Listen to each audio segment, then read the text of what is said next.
அஸ்ஸலாமு அலைக்கும் வரஹ்மத்துல்லாஹி வபரகாத்துஹு. இது ஃபேஷன் கார்னர் நடத்தும் தினமும் ஒரு பயான். அன்பான சொந்தங்களே, இன்றைக்கி நம்ம பார்க்க போகிறது என்னென்னா, தஜ்ஜால் மனித வரலாற்றின் மிகப்பெரிய ஃபித்னா.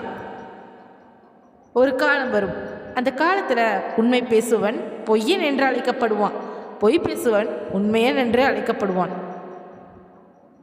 மக்கள் கண்களால் பார்க்குறதெல்லாம் நம்புவாங்க, ஆனால் இதயத்தில் உணர வேண்டிய உண்மையை மறந்துடுவாங்க. அந்த நேரத்தில் உலகமே ஒரே மனிதனை பின்பற்றும். அவன் அரசன் அல்ல, அவன் நபி அல்ல, அவன் நல்லவன் அல்ல, ஆனால் அவன் தன்னை கடவுள் என்று சொல்லுவான். அவன்தான் மஸீஹு தஜ்ஜால். நபிகள் நாயகம் ஸல்லல்லாஹு அலைஹி வஸல்லம் அவர்கள் சொன்னார்கள், ஆதம் அலைஹி வஸல்லம் முதல் கியாமத்து நாள் வரை தஜ்ஜாலை விட பெரிய ஃபித்னா இல்லை. இன்ஷா அல்லாஹ் இந்த வீடியோவில் இன்றைக்கி என்ன பார்க்க போகிறேன்னா, தஜ்ஜால் யார், ஏன் எல்லா நபிமார்களும் அவனை பற்றி எச்சரித்தார்கள், அவன் எப்படி இருப்பான், அவனுடைய சக்திகள் என்ன, அவன் எப்படி மக்களை ஏமாற்றுவான், ஏன் கோடிக்கணக்கான மக்கள் அவனை பின்பற்றுவார்கள், முஃமின் எப்படி பாதுகாக்கப்படுவார்கள், இறுதியில் அவனை யார் அழிப்பார்கள், எல்லாவற்றையும் முழுமையாக பார்க்க போகிறோம். இந்த வீடியோ முழுவதும் பாருங்கள். ஏன்னா இது ஒரு கதை இல்லை, இது வரப்போகும் உண்மை. தஜ்ஜால் என்றால் என்ன? தஜ்ஜால் என்ற வார்த்தை அரபியில் தஜல் என்ற சொல்லிலிருந்து வருகிறது. அது அர்த்தம் என்னன்னா, உண்மையை மறைப்பவன், பொய்யை அலங்கரிப்பவன், மக்களை ஏமாற்றுபவன். அதனால்தான் அவன் தஜ்ஜால் என்று அழைக்கப்பட்டான். அவன் ஒரு சாதாரண பொய்யன் இல்லை, உலக வரலாற்றிலே மிகப்பெரிய ஏமாற்றுப்பவன். நபிகள் நாயகம் ஸல்லல்லாஹு அலைஹி வஸல்லம் அவங்க கூறுறாங்க, ஒவ்வொரு நபியும் தன் சமுதாயத்துக்கு தஜ்ஜாலை பற்றி எச்சரித்திருக்கிறார்கள். ஏன் தெரியுமா? ஏனெனில் அவன் சாதாரண மனிதர்களை மட்டும் ஏமாற்ற மாட்டான், அறிவாளிகளையும் ஏமாற்றுவான், ஆலிம்களையும் குழப்புவான், பெரிய பெரிய மனிதர்களையும் விழவிடுவான். ஏன்னா அவன் கொண்டு வரும் ஃபித்னா அது. மனிதர்களின் ஆசையை தாக்கும், பசியை தாக்கும், பயத்தை தாக்கும், உலக ஆசையை தாக்கும். ஏன் தஜ்ஜாலின் ஃபித்னா மிகப்பெரியது. ஒரு மனிதன் நான் கடவுள் என்று சொன்னால் நம்ம உடனே நம்ப மாட்டோம் அல்லவா? ஆனால் தஜ்ஜால் அப்படி இல்லை. அவன் அற்புதங்களை காட்டுவான். உதாரணத்துக்கு, வானத்திலேருந்து மழை வர சொல்லுவான், நிலத்தில் பயிர் வர சொல்லுவான், செல்வத்தை காட்டுவான், பசியாலும் வாடும் மக்களுக்கு உணவு தருவான்.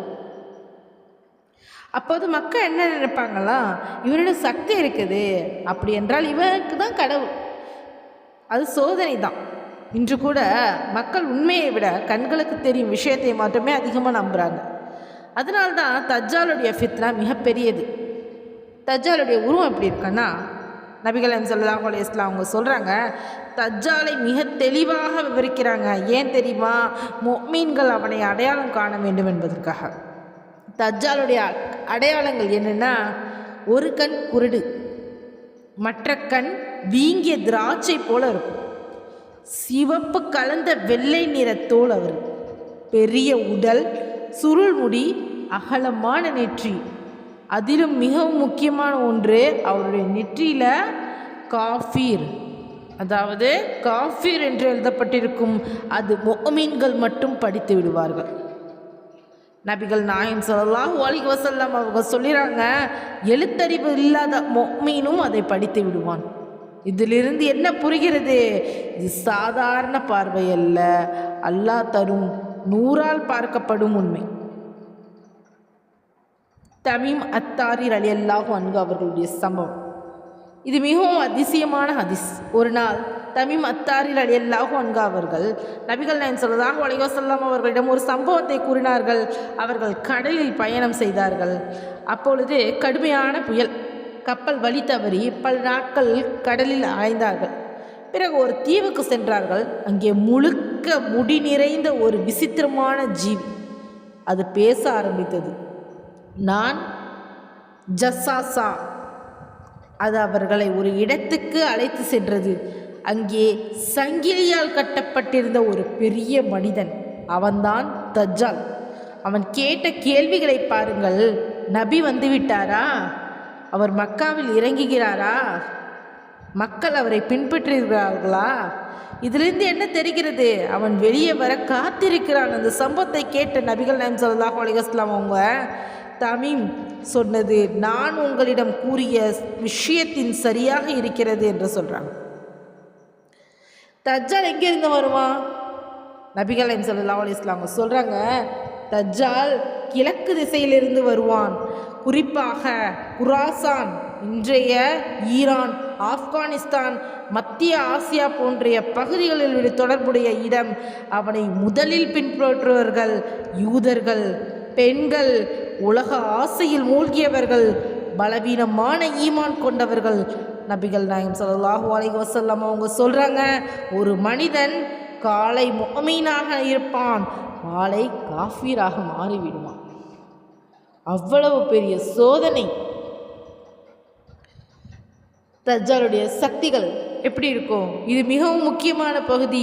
தஜ்ஜால் உண்மையில் கடவுள் அல்ல, ஆனால் அல்லாஹ் அவனை சோதனையாக சில விஷயங்களை உதவுவான். மழை, அவன் மழை பெய்யட்டும்னு சொல்லுவான், உடனே மழை பெய்யும். விவசாயம், பயிர்கள் வளரும் அப்படி சொல்லுவான், மக்கள் செல்வந்தர்களாக மாறிவிடுவாங்க. பசி, அவனை நம்பாதவங்களுக்கு பசி, அவனை பின்பற்றுவோருக்கு உணவு.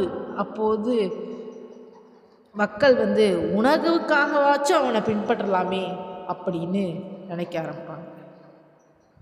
சொர்க்கம், நரகம், அவனிடம் 2 விஷயங்கள் இருக்கும். ஒன்று சொர்க்கம் போல இருக்கும், ஒன்று நரகம் போல இருக்கும். ஆனால் நபிகள் நாயகம் ஸல்லல்லாஹு அலைஹி வஸல்லம் அவங்க சொல்கிறாங்க, அவன் சொர்க்கம், உண்மையில் நரகம்தான். இறந்தவர்களை உயிர்ப்பித்தது போல காட்டுவான். அவன் ஷைத்தான்களின் உதவியால் மக்களை ஏமாற்றுவான். தஜ்ஜால் உலகை எப்படியே கட்டுப்படுத்துவான்? தஜ்ஜால் வெறும் மத ஃபித்னா மட்டும் இல்லை, அவன் உலக அமைப்பையே கட்டுப்படுத்த முயற்சிப்பான். உணவு, பணம், அரசியல், பயம், இவை எல்லாம் மக்களை அடிமைப்படுத்துவான். அப்போது பலர் சொல்லுவாங்க, வாழ்வாதாரத்துக்காக அவனை பின்பற்ற வேண்டியது தான். அதுதான் மிகப்பெரிய ஆபத்து. மக்கா, மதினா. தஜ்ஜால் உலகம் முழுவதும் சுற்றுவான், ஆனால் இந்த 2 இடங்களுக்கு மட்டும் அவனால் செல்ல முடியாது. அதுதான் மக்கா, மதினா. ஏன்? மலக்குகள் பாதுகாப்பாங்க. அவன் மதினாவுக்கு வர முயற்சிக்கும் போது மதினா 3 முறை நடுங்கும். அப்போது உள்ளிருந்த முனாஃபிக்கள் வெளியேறி தஜ்ஜாலோட சேர்ந்துருவாங்க. முஃமின்கள் எப்படி பாதுகாக்கப்படுவாங்க?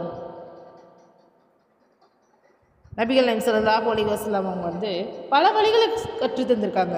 அதில் சூரத்துல் காஃப், இது தஜ்ஜாலுடைய ஃபித்னாவிலிருந்து பாதுகாப்பு நமக்கு கிடைக்கிது. அதோடைய முதல் 10 வசனங்கள் அல்லது கடைசி 10 வசனங்களை நம்ம மனப்பாடம் பண்ணி வச்சுக்கணும். 2வது தொழுகை, மனசு ஃபுல்லாக அல்லாஹ்வை நினைத்து தொழுவது. 3வது துவா, அல்லாஹும்ம இன்னி அஊது பிக்க மின் ஃபித்னத்தில் மஸீஹுத் தஜ்ஜால். அப்புறம் 4வது தஜ்ஜாலிடம் செல்லாதீர்கள். நபிகள் நாயகம் ஸல்லல்லாஹு அலைஹி வஸல்லம் சொல்கிறாங்க, அவனை பார்க்கவே போகாதீர்கள். ஏன்? ஒருவன் நான் வலுவானான் முஃமின் என்று நினைத்து போவான், ஆனால் அவனை பார்த்ததும் ஈமான் உடைந்து போகும். ஈசா அலைஹி வஸல்லம் அவர்களுடைய வருகை, உலகம் முழுவதும் இருளில் இருக்கும் நேரத்தில் அல்லாஹ் ஈசா அலைஹி வஸல்லம் அவர்களை அனுப்புவான். அவர்கள் வானத்திலிருந்து இறங்குவார்கள், முஃமின்கள் மகிழ்வார்கள், தஜ்ஜால் பயந்து ஓடுவான். ஏன் தெரியுமா? ஈசா அலைஹி வஸல்லம் அவர்களை பார்த்தாலே தஜ்ஜாலின் சக்தி உள்ளே உடைந்து போகும். இறுதியில் லூத் என்ற இடத்தில் ஈசா அலைஹி வஸல்லம் தஜ்ஜாலை கொல்வார்கள். அன்பான சொந்தங்களே, தஜ்ஜால் இன்னும் வரலை, ஆனால் அவனுடைய பாதை ஆரம்பமாகிவிட்டது. இன்று பொய் அழகாக காட்டப்படுகிறது, உண்மை வெறுக்கப்படுகிறது, உலக ஆசை மனிதர்களை குருடாக்குகிறது. இதெல்லாம் தஜ்ஜாலின் காலகட்டத்துக்கான முன்னோட்டம் தான் இதெல்லாம். அதனால் நம்முடைய ஈமானை காப்போம், ஒரு ஆணை பிடித்து கொள்வோம், அல்லாஹ்வுடைய பாதுகாப்பு கேட்போம். நபிகள் நாயகம் ஸல்லல்லாஹு அலைஹி வஸல்லம் அவர்களுடைய வழியை பின்பற்றுவோம். இந்த வீடியோ உங்களுக்கு பயனுள்ளதாக இருந்துச்சுன்னா லைக் பண்ணுங்கள். இந்த வீடியோ மற்றவர்களுக்கும் பயனடையணும்னா ஷேர் பண்ணுங்கள்.